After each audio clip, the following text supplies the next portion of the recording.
Miguel Anguas del área jurídica del Grupo Indignación y Lilia Balam también del área de comunicación de Grupo Indignación, a quienes les damos la más cordial bienvenida. Muy buenos días, Miguel. Muy buenos días, Lilia. Hola, ¿qué Buenos días, tal? buenos días Ernesto, Alberto, qué gusto verles de nuevo. Sí, exactamente. Qué gusto que estén de nuevo por acá. Pues gracias. Pues hubo en el Congreso de Yucatán, pues se dio un fallo ahí. Bueno, el Congreso autoriza que las parejas del mismo sexo pues puedan casarse sin necesidad de amparo. Y como es ley en este tipo de situaciones, pues siempre raras veces hay luces, siempre son más sombras que luces. Cuando hay luces, pues hay que celebrarlas y si quedan ahí como quiera sombras, pues hay que seguirlas señalando. Qué decir ahí, Lilia Balam, de lo que sucedió con esta decisión que tomó el Congreso local de Yucatán? Sí, claro que sí, pues finalmente el día de ayer, después de más o menos 5 meses de demora, el Congreso del Estado finalmente armonizó las leyes secundarias en cuanto al matrimonio igualitario. Ya habían quitado ese candado constitucional que se impuso a las normas locales desde el 2009, que permitía finalmente la unión, tanto el matrimonio y concubinato entre hombres, entre cualquier persona, ¿no? No solo entre hombres y mujeres como estaba anteriormente. Entonces, lo que faltaba era reformar el Código de Familia y la ley del registro civil, que precisamente esos fueron los cambios que se realizaron el día de ayer. Perdón, las horas. Sí, perdón, me revolví tantito. No te apures. Y pues justo, ¿no? Era justo lo que hacía falta para que ya las parejas del mismo sexo se pudieran casar aquí en Yucatán sin necesidad de presentar un amparo, porque pues claro, había obviamente parejas que pues con todas las estrategias jurídicas que podían, pues realmente presentaban el amparo y podían casarse, ¿no? Pero pues finalmente eso es evidentemente una violación a los derechos humanos y pues finalmente ya nos comentaba Miguel también que ya fue publicada la reforma en el Diario Oficial del Estado de Yucatán, entonces básicamente ya es una realidad que las parejas del mismo sexo se pueden casar sin necesidad de poner un amparo. ¿Cuál fue la batalla jurídica que se tuvo que librar, Miguel, para que esto se hiciera realidad? Y sobre todo, no sé, a lo mejor tendría que ser una respuesta un poco más política, pero ¿cuál fue la diferencia? ¿Qué pasó para que un Congreso que en otros momentos pues, se ha manifestado pues más bien con una tendencia conservadora, ahora haya determinado esta situación, esto que vemos ahora mismo? ¿Qué pasó? Sí, justamente, o sea, lo que narraba Lilia sobre el tiempo que demoró esto se debe más a la presión de sociedad civil y colectivos que han estado batallando para que esto se logre, ¿no? Al final, más allá de una mera voluntad política, a través de procesos jurídicos y cuestionamientos legales, se logra que el Congreso, por fin, digo, mediante un mandato que se logró en agosto del año pasado, pues se vio obligado ya a reformar definitivamente sobre el matrimonio igualitario. Digo, esto tiene sus antecedentes, como mencionas, Alberto, pues digo, organizaciones como Indignación, como el Colectivo por la Protección de Todas las Familias en Yucatán, UNACE, Artículo 19, desde 2019 habían presentado amparos contra el Congreso anterior, o sea, con la legislatura anterior, por el tema de las votaciones secretas e ilegales, ¿no? O sea, que el Congreso estaba realizando para negar el matrimonio igualitario cuando lo votó 2 veces en 2019. Sobre esto, pues al final la Suprema Corte termina por ordenarle al Congreso que este tipo de votaciones era ilegal y tenían que ser abiertas, ¿no? Tras el cumplimiento de sentencia de esto es cuando vimos como este resultado el 25 de agosto del año pasado, en el que el Congreso, además de votar de manera abierta y transparente como la Suprema Corte le estaba mandatando, ya mediante una sentencia, votan a favor. O sea, ya les pesa el costo político que ya tuvieron por más de 2 años esta legislatura que se terminó, entonces terminan por ceder, ¿no? Su voluntad política por el tema de los precedentes judiciales que se estaban sentando. Entonces, lo que pasó el martes, pues fue consecuencia, como un efecto dominó de todos estos procesos jurídicos que las organizaciones, la sociedad civil organizada y colectivos vinieron haciendo desde años pasados. Ya, gracias Miguel. Lilia, déjame colocar también esta otra parte. ¿Cómo reaccionó la iglesia y la sección conservadora? Porque ya me quiero imaginar si de por sí luego veíamos algunas publicaciones de esta corriente conservadora. ¿Cuál está siendo la reacción frente a este fallo y esta pues ya decisión que ya fue publicada en el diario oficial? Bueno, hasta ahora creo que también esto ha sido muy diferente a lo que ocurrió, por ejemplo, en agosto, ¿no? Y lo que había ocurrido en años anteriores, en el 2019, cuando se puso en votación esta misma reforma y también la reforma constitucional. Básicamente no ha sido la misma, ha habido mucho silencio por parte de los grupos antiderechos, lo cual creo que también es un indicador de que, por ejemplo, los medios de comunicación tal vez ya no se les brinden los mismos espacios que se les brindaban antaño, ¿no? Como que, bueno, esto es lo que dicen los derechos humanos, pero vamos a preguntarle al arzobispo a ver qué opina, ¿no? Y que ya se sabe cuál va a ser, obviamente, su postura. Darle espacio a estos grupos también antiderechos que obviamente no esclarecen su postura hasta decir, miren, esto es antinatura, esto no ataca a la familia tradicional, etcétera. Veo que hay muchísimo menos de ese tipo de reacciones, al menos en medios de comunicación, no han hecho el mismo eco que habría en años anteriores, ¿no? Por ejemplo, repito, en el 2019, cuando acudieron al Congreso, incluso algunas personas a rezar ahí en el recinto, que de hecho estas imágenes se volvieron hasta virales, ¿no? Y también controversiales por permitir que personas, pues, finalmente fueran a rezar ahí en la sede del Poder Legislativo. Y pues tampoco en agosto, ¿no? Si bien hubo una pequeña protesta, hubo algún movimiento por ahí, fue totalmente minúsculo comparado con lo que había ocurrido en el 2019.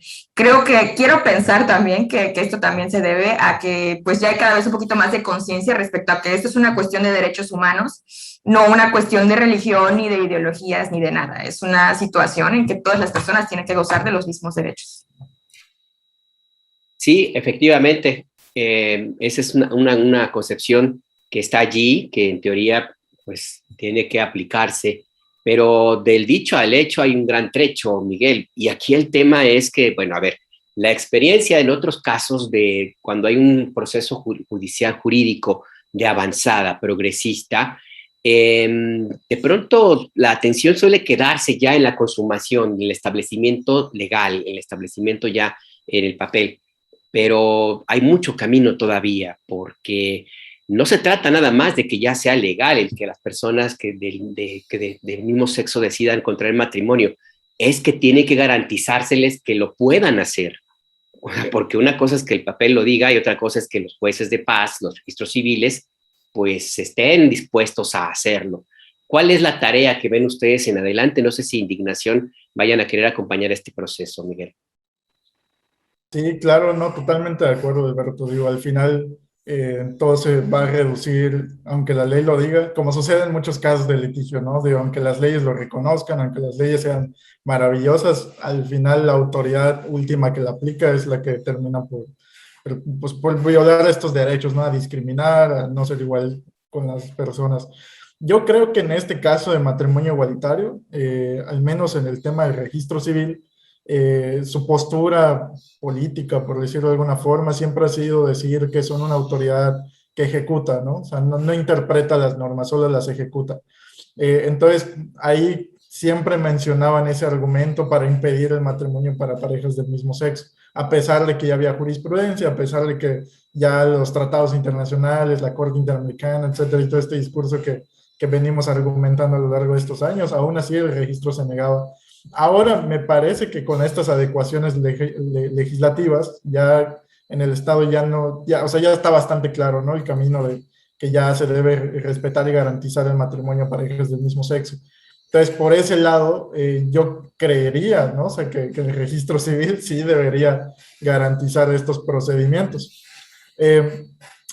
Suponiendo que no, o sea, suponiendo que no haya esa voluntad para que ni aún con las leyes se garantice o se respete estos derechos, pues sí existen los mecanismos legales para evidenciar aún más el registro civil, ¿no? Porque pues por un lado ya hubo los procesos legislativos correspondientes, solo es cuestión de aplicarlo, entonces no hay razonamiento legal ni constitucional pues para negar a parejas del mismo sexo que accedan a esta figura jurídica.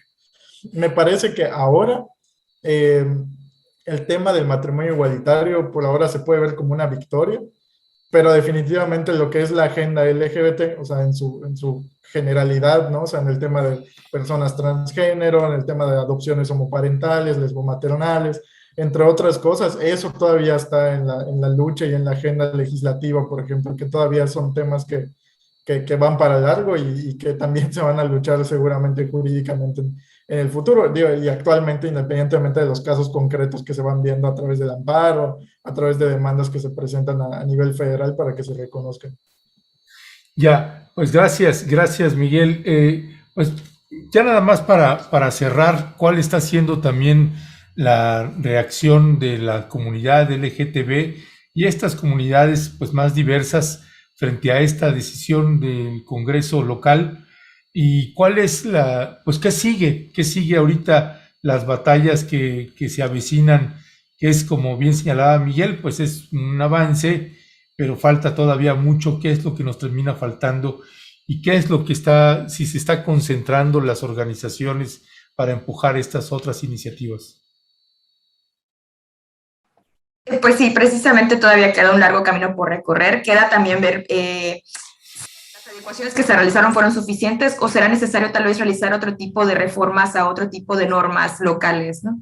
Y también, por supuesto, algo muy importante que llama a la comunidad LGBT es precisamente impulsar y ya aprobar una reforma de la ley de identidad de género. Es algo sumamente importante para la población trans, sobre todo para garantizar pues, que tengan acceso a trabajo, educación y salud incluso, ¿no? Que creo que son derechos que les tienen muy vetados desde hace mucho tiempo. Y para allá más o menos va encaminada la lucha en estos momentos, por lo que se ha podido ver. Por supuesto que se está celebrando la decisión. Se ha celebrado desde el 25 de agosto cuando se hizo la reforma constitucional y pues esto ya es como que listo, ¿no? Ya finiquitamos, digamos, lo más urgente. Me encanta ver cómo hay un montón de comentarios de personas conocidas que ya están preparando sus bodas, ¿no? Sus fiestas. Bueno, es algo que se les tenía vetadísimo y no podemos creer que pues en 3 años, digamos, de la última decepción que hubo cuando se rechazaron estas iniciativas en el 2019, pues finalmente ya, después de 3 largos años, ya se haya cambiado todo este panorama, pero definitivamente quedan muchísimas cosas por hacer y definitivamente el Estado y el Congreso tienen una deuda todavía muy grande que saldar con la población LGBT. Y finalmente, Miguel, para no echar no es el ánimo de echar a perder, por supuesto, la fiesta, pero se puede argumentar, se puede presentar alguna apelación, se puede llevar este caso a otros tribunales para tratar de revertir esto que ocurrió en Yucatán, o esto ya es cosa juzgada. No, sí se puede. Creo que de hecho la puntualización que haces está bien, ¿no? O sea, dentro del mundo jurídico siempre vemos esas posibilidades, aunque parezcan muy remotas y muy, no sé, no sé, me reservo mis comentarios, pero aunque sean posibilidades, digo, terminan siendo eso, sí, sí es posible. Digo, hay un precedente incluso cuando se reformó en la Ciudad de México hace más de 10 años, cuando la Comisión de Derechos Humanos presentó una acción de inconstitucionalidad contra la norma que garantizaba el matrimonio igualitario. Digo, ya es incluso ahí la Suprema Corte resolvió a favor de las parejas del mismo sexo, entonces sí existe esa posibilidad aquí, que de repente que la CODEI o que la CNDH nos salga con alguna sorpresita ahí que no creo, pero es posible, ¿no?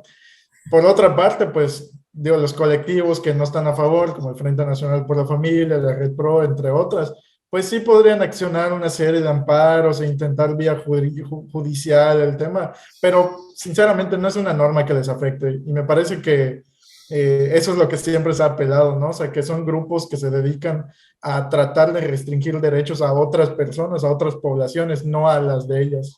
Entonces, jurídicamente o judicialmente a través de un amparo, pues va a ser muy complicado que un juez o una jueza le dé entrada a analizar de fondo esta norma que ya está por más discutida a nivel jurídico. Entonces, sí existe la posibilidad, pero veo complicado que muy minúsculo que pueda proceder. Pues sí, pues mejor que ya no meta ninguno y así la dejamos.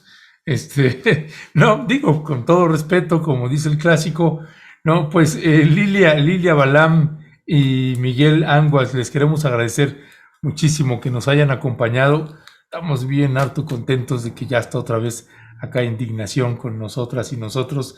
Así que les damos nuevamente la bienvenida a este espacio noticioso de Momentum y pues nos vemos la próxima semana porque ya lo estaremos retomando semanalmente. Les mandamos un fuerte y fraterno abrazo. Muchas gracias, hasta luego. Muchas gracias, Ernesto, Alberto. Nos estaremos viendo pronto. Hasta pronto. Dale, sale y vale, gracias, cuídense.